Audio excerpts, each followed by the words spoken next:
guys, I'm at my house. I'm not allowed in the office, so it's a little more homey atmosphere here, but I'll be happy to answer any questions I can. Obviously, it was a tough day at the office for us.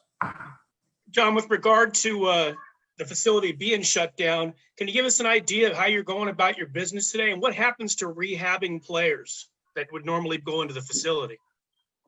Yeah, the players are allowed to go into the facility for that purpose only, to continue their rehab and get assessed by our training staff. But the facility is off limits to the coaches. We had a Zoom meeting this morning at 9 a.m. with the coaches, reviewing the game yesterday and kind of previewing the schedule for today and tomorrow.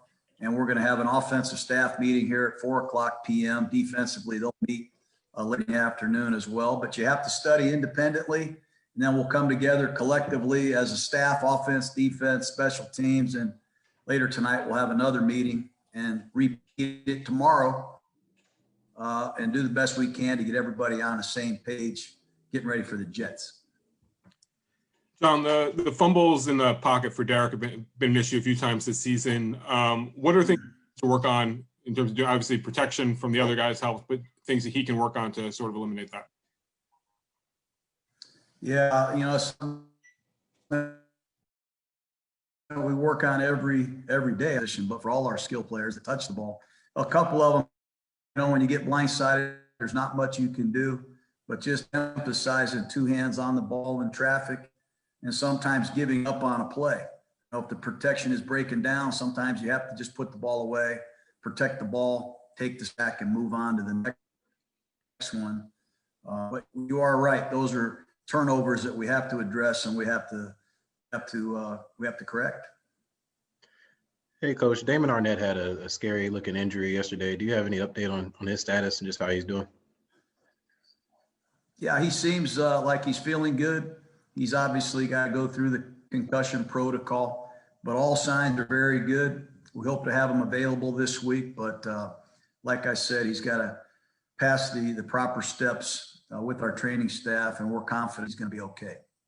Hey, John, you've been at this for a while now. When you watch a game film like yesterday's, what are you trying to take from it? Is it harder to watch or easier now if you've gone through this a few times? Or what's it like going through that tape from yesterday? Go to the dentist, Vic, and have to have your teeth pulled out. It's pretty much like that. This was tough, man. 4th and 1, we have the ball. We go for it. We get rejected. Next possession, first down, we're going to take a shot with an aggressive play action protection. Sack, strip, fumble. Right before the half, we're going in for points. Sack, strip, fumble. Early in the third quarter, we're in great field position.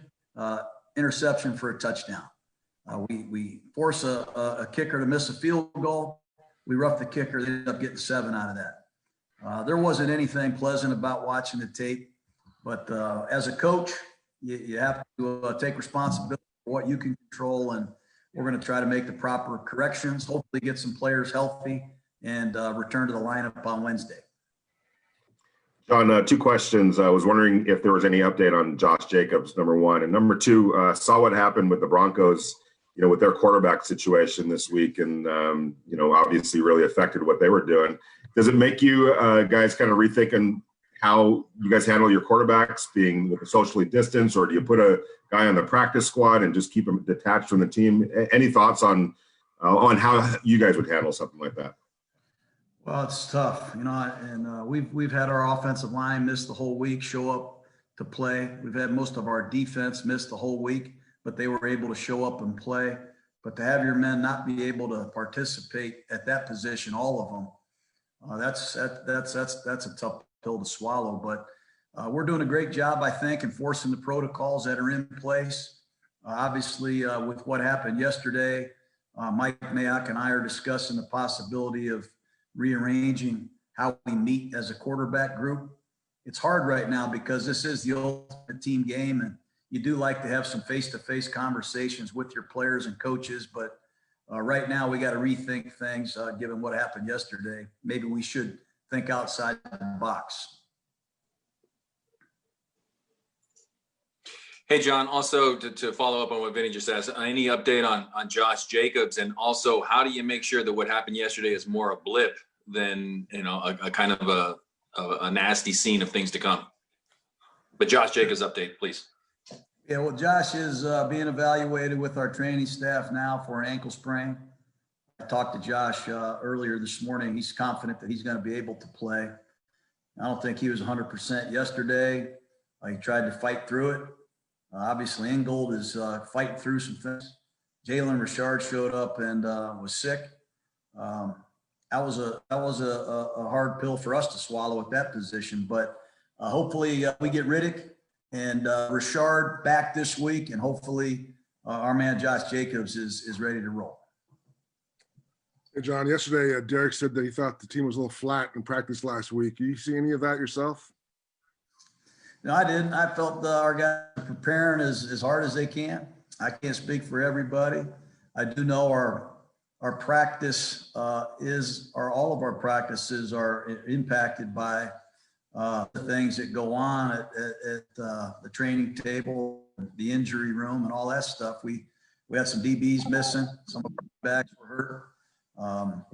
So sometimes your practices suffer a little bit, but I'm proud of our guys, the way they prepared. I don't think we lost that game yesterday because we weren't prepared. We lost that game for some obvious reasons, and we got to correct that today. Coach, despite what happened yesterday, you guys, when you look at the schedule ahead, everything's still laid out for you. You make the playoffs and accomplish the goals that you have and everything like that. So is that still a message to the team of, hey, everything is still there, the playoffs are still possible, you've got matchups coming up that could help you get there? Yeah, we're concentrating 1 week at a time. We want to play a lot better than we have played, certainly in all phases. We got to put all three phases of our football together. We're yet to do that. We've had some really good offensive performances. We've had some good defensive performances. We've had some good special teams days. We got to put our football team together. We're still really young. We are missing some key players. I'm not going to worry about anything down the road except the Jets. And if you watch the Jets play yesterday, they're a handful. They're going to be hard. They're going to be hard to move the ball on. Greg Williams and this defense give people problems. We've got to take better care of the ball. We've got to play better collectively on defense. And we've got to make some timely plays in a kicking game. This will be a fist fight, no doubt about it. I got a lot of respect for the way the Jets are competing. Like we got one more, Jerry. Yeah, defensively, you forced them to kick 5 field goals yesterday, and there seemed like there were some good things on that side of the ball. Special teams there, got you some good field position with a partial block. I mean, when you watch the film, you were able to pull a few good things out of it? Yeah, you always can pull some good things out. That's why it's great to be an optimist like me, Jerry. It's great to see things positively in a 43-6 defeat. There are always some good things, and that's what we're going to certainly accentuate. Guys are playing hard. There's some good individual performances, but this is the Raiders. This is a team game. And we turned it over 5 times, had over 100 yards in penalties.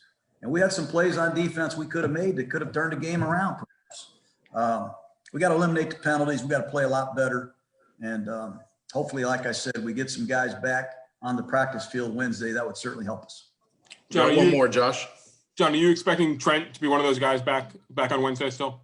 Yes, I think he'll be on the field Wednesday. I don't believe he'll be playing in this game, but just to get him back out there is a big lift for our team. We think Joyner will be back.